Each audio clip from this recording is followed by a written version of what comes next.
जय माता दी मेरी यूट्यूब फैमिली। हमशिका वॉइस में आप लोगों का स्वागत है। नवरात्रि की बहुत बहुत आप सभी लोगों को शुभकामनाएं।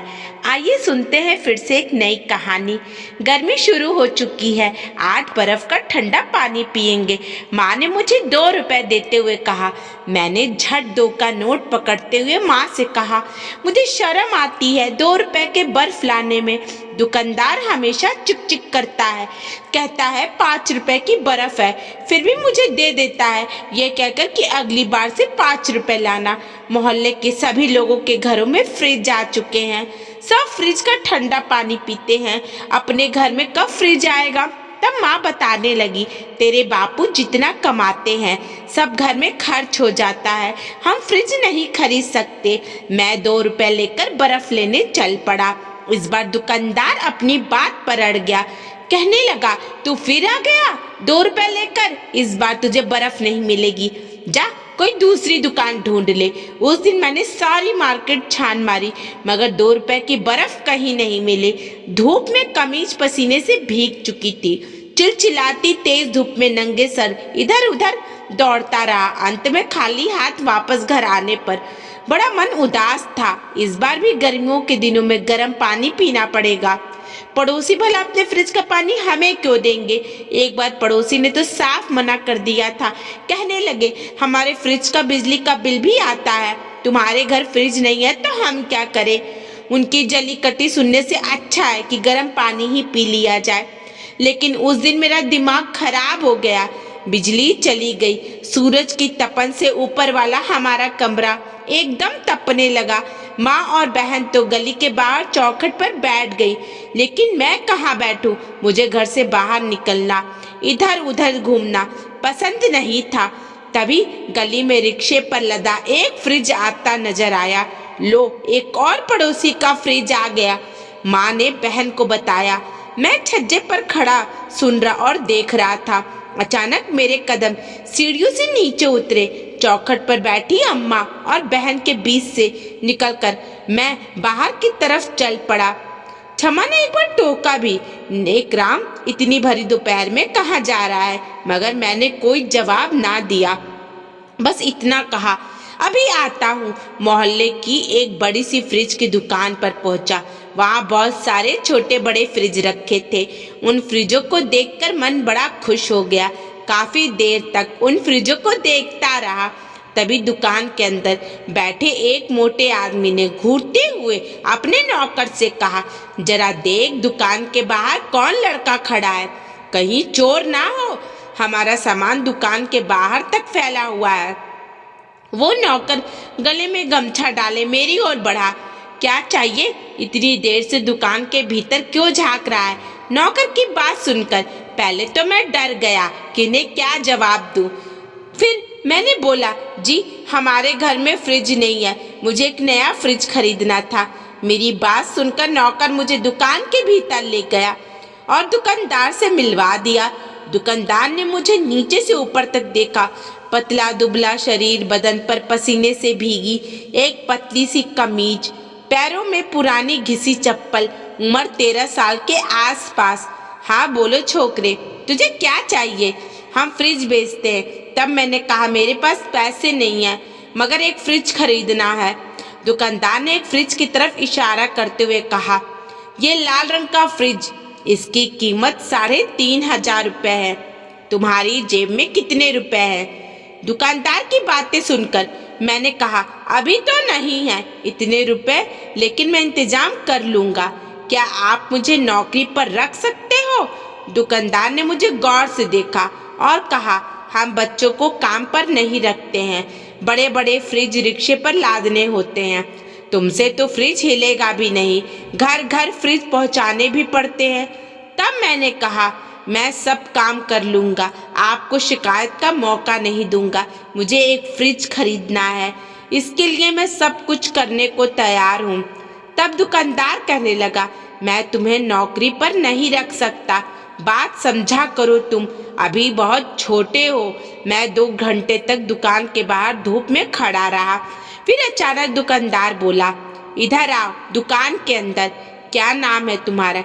जी मेरा नाम रेक राम है। कक्षा 7वीं में पढ़ता हूँ। ठीक है, मैं तुम्हें नौकर पर रखता हूँ, नौकरी पर। मैं चाहता हूँ तुम्हारी पढ़ाई भी ना रुके। तुम रोज सुबह 9 बजे मेरी दुकान पर आओगे, 3 घंटे काम करोगे। दोपहर के 12 बजते ही तुम घर चले जाना। तुम्हारा स्कूल दोपहर 1 बजे से लगता है।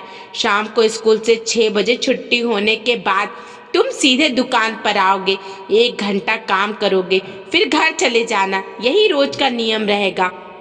दुकानदार से नौकरी की बात करके मैं खुशी खुशी घर लौट आया। 1 महीने बाद नेकराम शाम के 7 बज चुके थे। मैं देख रही हूँ तो रोज स्कूल से लेट आता है। स्कूल से छुट्टी तो शाम 6 बजे हो जाती है। फिर तू 1 घंटे कहाँ गायब रहता है, और सुबह भी घर से गायब रहता है। कहीं आवारा लड़कों के साथ तो नहीं घूमने लगा? माँ ने डांटते हुए कहा। मेरी खामोशी देखकर बहन बोल पड़ी। पहले तो नेकराम घर में ही रहता था, अब 1 महीने से बाहर ही घूमता रहता है। बड़े भाई ने भी मौका नहीं छोड़ा। अब नेकराम को कमरे में कैद करके रखना पड़ेगा, तभी नेकराम सुधरेगा। अगले दिन सुबह आँख खुली तो घड़ी में 8 बज चुका था। कमरे में मैं अकेला था और दरवाजा बाहर से बंद था। मैंने दरवाजा हिलाया, मगर खुला। दीवार पर एक छोटी खिड़की थी जो पड़ोसी के छत की तरफ खुलती थी।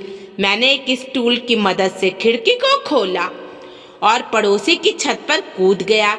लेकिन अब पड़ोसी की छत से नीचे कैसे उतरूं, क्योंकि पड़ोसी की सीढ़ियां तो कमरे के भीतर हैं। भगवान का नाम लेकर मैं सीढ़ियों से नीचे उतर आया।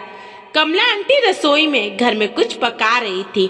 उनका 7 महीने का बेटा हर्ष पल्ले में झूल रहा था। मैं दबे पांव आहिस्ता आहिस्ता आंटी के कमरे से बाहर गली में आ गया। मौका अच्छा था, किसी ने देखा नहीं तो मैं दौड़कर दुकान पर पहुंच गया। फिर रोज की तरह 12 बजे घर वापस लौट आया तो कमला आंटी दरवाजे पर ही बैठी थी। गली में माँ दूसरी पड़ोसन से बात कर रही थी। मुझे देखते ही मेरे कान पकड़ते हुए बोली, सुबह मैंने जब ताला खोला तो तू वहाँ कमरे में नहीं था। अब आ रहा है मौज मस्ती करके, आज तेरी चमड़ी उधेड़ रखती हूँ। गली में पीटते हुए मुझे कमरे में ले गई और भाई दौड़कर रस्सी ले आया। बहन ने मेरे दोनों हाथ पैर बांध दिए। अब तू कहीं नहीं भाग सकेगा। तभी एक मिस्त्री 2-4 ईंट समेत हथौड़ी वसूल लेकर के आया। जिस खिड़की से मैं भागा था वह खिड़की उसने बंद करा दी। शायद लगता है घर के लोगों को पता चल गया होगा कि मैं खिड़की से भागा हूँ, क्योंकि स्टूल तो खिड़की के नीचे ही रह गया था और खिड़की भी खुली रह गई थी। उस दिन माँ ने मुझे खाना खिलाया, मगर मेरे हाथ पैर ना खोले और कहा, नेकराम तू सच सच बता कहाँ जाता है। मगर मैं चुप रहा। उस दिन माँ ने मेरी शिकायत शाम को पिताजी से लगा दी। पिताजी ने एक मोटे डंडे से तबीयत से मुझे कूटा, जिस्म पूरा लाल हो गया। पड़ोसियों ने आकर मुझे बचाया। तब पिता बोले, आप लोग नहीं जानते, नेकराम घर से बाहर घूमने लगा है। आज इसकी दोनों टांगे तोड़ दूंगा ताकि ये भाग ना सके। तभी गली से एक व्यक्ति दरवाजा खटखटाता हुआ बोला, नेकराम का यही घर है। पिताजी ने छज्जे से झांका तो एक रिक्शे वाला अपने रिक्शे पर एक लाल रंग का फ्रिज रखे जोर जोर से नेकराम नेकराम पुकार रहा था। तब पिताजी ने माँ से कहा, लगता है किसी पड़ोसी ने नया फ्रिज मंगवाया होगा, मगर ये नेकराम को क्यों बुला रहा है। अम्मा ने कहा, जाओ गली में पता करके आओ, आखिर बात क्या है, और फ्रिज का पता लगाओ किस पड़ोसन ने मंगवाया है। भाई ने जवाब दिया, काले राम की किराने की दुकान है, खूब चलती है, उसी ने मंगवाया होगा। रिक्शे वाले ने अब तक फ्रिज हमारे घर की देहरी पर रख दिया। तब माँ बड़बड़ाती हुई बोली, अरे रिक्शे वाले भैया, किसी और का फ्रिज हमारी देहरी पर क्यों रखते हो, उठाओ इसे, जिसका है वही ले जाओ। तब रिक्शे वाले ने कहा, मेरे पास एक रसीद है, इसमें इसी घर का पता लिखा हुआ है और गोपाल नाम लिखा है। तब पिताजी बोले, गोपाल तो मेरा ही नाम है, पता भी हमारे घर का लिखा हुआ है, मगर हमने तो कोई फ्रिज नहीं खरीदा, शायद तुमसे कोई भूल हो गई होगी। मैं छज्जे पर खड़ा सब देख रहा था। अम्मा बोली, हमारे घर तो खाने को एक दाना भी नहीं है, हम फ्रिज कहाँ से खरीद सकते हैं। और नेकराम के बाप तो दुकान पर फ्रिज खरीदने गए भी नहीं हैं। इतने में फ्रिज के दुकान का मालिक एक स्कूटर पर बैठा गली में आता नजर आया। हमारे घर के बाहर स्कूटर रोक दिया और कहा, नेकराम ने पेमेंट कर दी है, ये फ्रिज अब आप लोगों का है। नेकराम 1 महीने से हमारी दुकान में नौकरी कर रहा था। बड़े बड़े फ्रिजों को मकान के ऊपर पहुंचाना कोई आसान काम नहीं है। पढ़ाई के साथ साथ पार्ट टाइम जॉब करना और घर में किसी को ना बताना बहुत बड़ी बात है।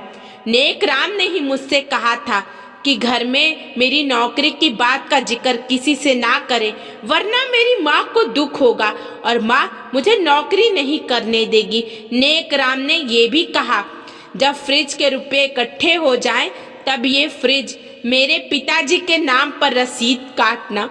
घर में पिता के होते हुए मैं रसीद में अपना नाम कैसे लिखवा सकता हूँ। इसमें मेरे पिता का कहीं सिर ना झुक जाए। मैं भी मोहल्ले वालों को बताना चाहता था कि हमारे पिताजी ने भी हमारे लिए एक फ्रिज खरीदा है। गली में भीड़ भी इकट्ठी हो चुकी थी। मैंने कान पकड़ते हुए कहा, आज के बाद बिना बताए कोई काम नहीं करूँगा। उस दिन माँ बहुत रोई जब मेरे हाथों में छाले देखे। बहन भाई के आंसू थम नहीं रहते। पिताजी ने मुझे सीने से लगा लिया। दोस्तों, बहुत सीख वाली कहानी है। कहानी अगर आपको अच्छी लगे तो लाइक कमेंट शेयर कीजिएगा और चैनल पर हमारे न्यू है तो चैनल को सब्सक्राइब कीजिएगा। धन्यवाद।